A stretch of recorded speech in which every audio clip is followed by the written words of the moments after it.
guys are a different kind of family channel.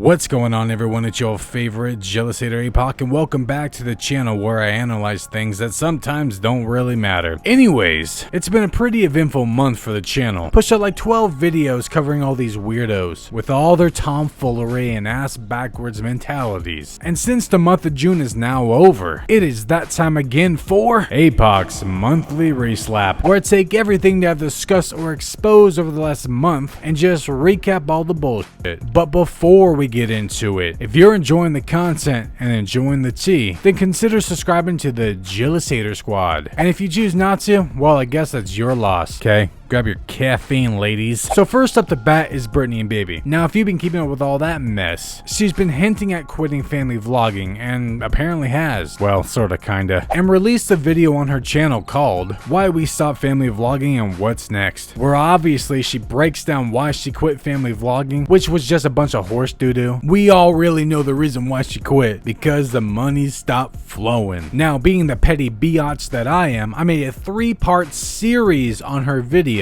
covering some sort of theme, and those being Britney admits to jealousy and vlogging for money part 1, where, well, the title says it all. Britney literally admitted to using manipulation tactics in order to push out her videos and get clout and get more money and views, more clicks, because she was jealous of other vloggers. Not to mention, vloggers do this whole thing about how they vlog for memories and money's just the bonus. Yet Britney just proved that that's not the case whatsoever. She goes on and on and on about how YouTube or whatever is her outlet, a place to make her feel better, her positive space, but then says she used that space in order to make more money and get more clout. And then she has the audacity to say in her video that YouTube is no longer her safe space. But if you just connect the dots a little, when you're trying to capitalize on your outlet and make it more than just a place where you can feel free to express how you feel, maybe that's the reason why it was no longer safe. But moving forward, part 2 is where Britney literally admits to putting her kids in danger by vlogging. Now, I'm not going to go into way detail about what she said because it's like a whole thing, but just to sum up the situation, somebody contacted her daughter on a video game through messaging or whatever, and knew personal and private details that apparently only they should know, even though those things were put online by Britney herself. So the reason why that person even did that was because of Britney. She doesn't actually say the words that she put her kids in danger, but she basically does. Which is all we've been saying this entire time, that vlogging can be dangerous, and it has now been proven. But don't mistake it. Do not get it twisted, people. Don't think that Britney quit family vlogging because of that. She did it based around money. Vlogging wasn't making her money anymore, so she stopped. Which leads us right into part 3, where Britney is lost in Clueless without vlogging. The chick literally came on here and asked for help from her fans to what kind of content she should be putting on. Now, I understand asking for some content ideas, but she was like, this isn't just about me, this is about you guys too. Yet guess who's getting all the money? Guess who's reaping all the benefits? None of the subs are, just Britney. She's the only one getting anything out of it. Yet she wants her fans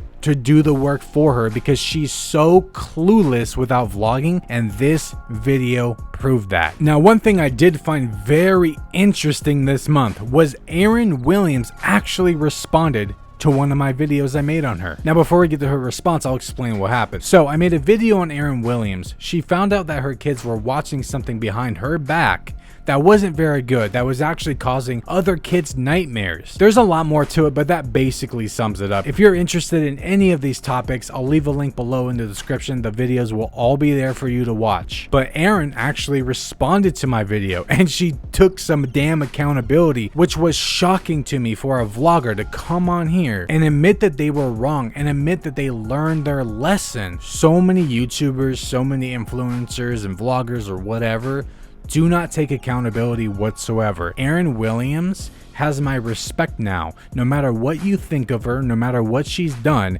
she has my respect for owning up to her shit. That is all we ask for. And when one of them does it, we have to respect it. We can't just ignore it. So again, Aaryn, if you're watching this video, I appreciate your response and I respect the hell out of you. But speaking of someone who gets disrespected all the damn time is my boy Pete from Mickey Mouse Clubhouse. Now, I did a weird video, a random video this month just because I want to, and I found something funny funny within an episode of this TV show. And basically, just to sum it up real quick, no one ever goes to Pete's Halloween party, but the only people within that world are Mickey and that little group of like 8 people. But none of them go to his party. He sends out invites every single year, and none of them go. And then all of them act like none of that ever happened, and they just want to go to make him feel better, even though this entire time for years they've been making my boy Pete feel like shit. And speaking of shit stains, we have Creepshow Art, probably one of the worst YouTubers I have ever seen. Now, I didn't make a video really explaining any of the stuff going on with her, but in the video I did make was just some response from her community. Moving on to KKandbabyJ, who were actually on a podcast, but not their own, Elle Mills podcast. You think KKandbabyJ are gonna come on with a podcast episode? Oh hell no. But in this episode, we have Elle Mills and the random friend talking about how KKandbabyJ's vlogs hit different, how they don't exploit their kids, and the kids are just in the background, and it's just Keren and Khoa's life, even though we all know that's just a damn lie. Because you can go to any of their Instagrams and see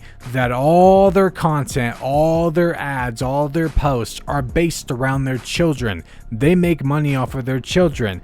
Or you don't even have to do that. Just look at their YouTube. It is riddled with clickbait and highlighted titles and thumbnails with their kids' faces on it. You cannot tell me that they don't use their kids or that their kids are in the background. That is insanity. They literally started and became something on YouTube based from their children, not based from their lives, because if it was actually about that, why aren't they uploading on their own personal channels? They just upload on their vlog channel because that's where they make the most money. But again, based from the children and not from actually them, because if it was actually them, they would be focused on their personal channels and not a channel based around family life. Now, aside from that, there was definitely some more hypocrisy going on. They all go on about how other channels are bad except for KKandbabyJ. So in their minds, they're telling people, yeah, there are other family channels that use their kids and they shouldn't have a platform, but not Keren and Khoa, not KKandbabyJ, because they're not like other girls. Then they proceed to talk about another family channel. They were at like Playlist Live or something, and they saw another vlog family,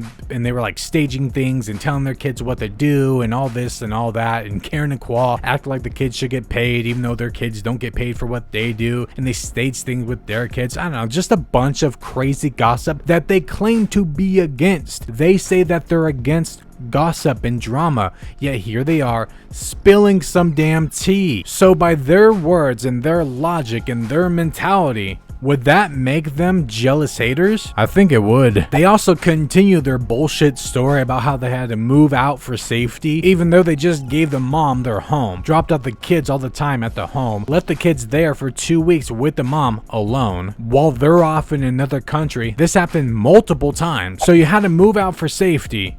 You're worried about your kids and your privacy, all this and all that. You leave your kids to go off into another country, but then you also say you bought the house because you really wanted it and it was an impulsive move. Yeah, I'm not buying it. Speaking of sad things I don't buy, we have Leigh on another Instagram story. Go figure. I was actually a little surprised because there wasn't actually as much complaining, but I'm sure that's going to be made up somewhere else in another live. She does, however, hold a Q&A where she goes on about having anxiety and how her anxiety isn't going to go away because it's been around forever, even though the anxiety that she says that she's going to have is based from the very change that she's been begging for. Makes sense, huh? She's literally putting herself in a big life-changing situation before anything gets better, before her financials are better, and she's just hoping for all of this to work out. But that's not how it works. You're not supposed to roll the dice like that, especially when you have children. She's always complaining about how she doesn't have enough money for daycare or for people to take care of her kid, or how she doesn't have enough money for a home and can barely afford an assistant. Yes, she's trying to have another child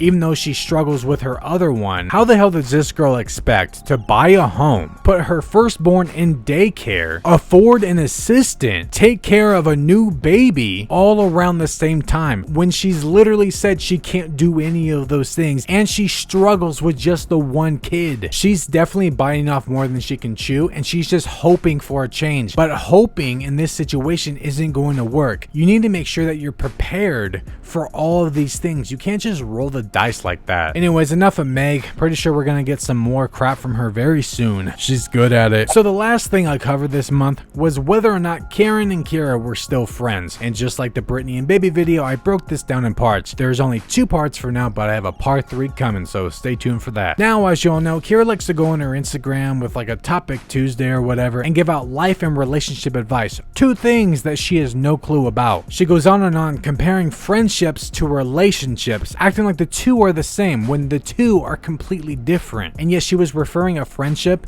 as to a relationship like a partner, not just building a bond with someone. But even if it was just that, she completely ignores them. She leaves them in the dark for 6 to 9 months at a time. And she does this because, well, that's just Kyra. and that's what she defines as a friendship. She claims value, effort, and work need to be put into a friendship in order to build one, yet she doesn't do any of those things. And it's all one-sided, because she can ignore someone for as long as she wants, but the minute someone else does it to her because they're actually busy with their life, she gets upset and her feelings get hurt. She's out of her damn mind. And she uses all that and says she doesn't have the time, and that's why her and Keren don't speak anymore, even though their friendship is social media based, and that's how it always was. That's how it was created, but she pretends like they met in high school. But the real reason why Kyra is like this is because she's the toxic friend. She'll claim others as toxic people, you know, the ones that actually want some damn communication every now and again, the friendships that actually do take work, and she'll boot all of them out and don't care if they're left on the back burner for 6 months. And to be clear, I understand that she can be a distant friend. Look, I'm a distant person too, and there's a lot of people like that.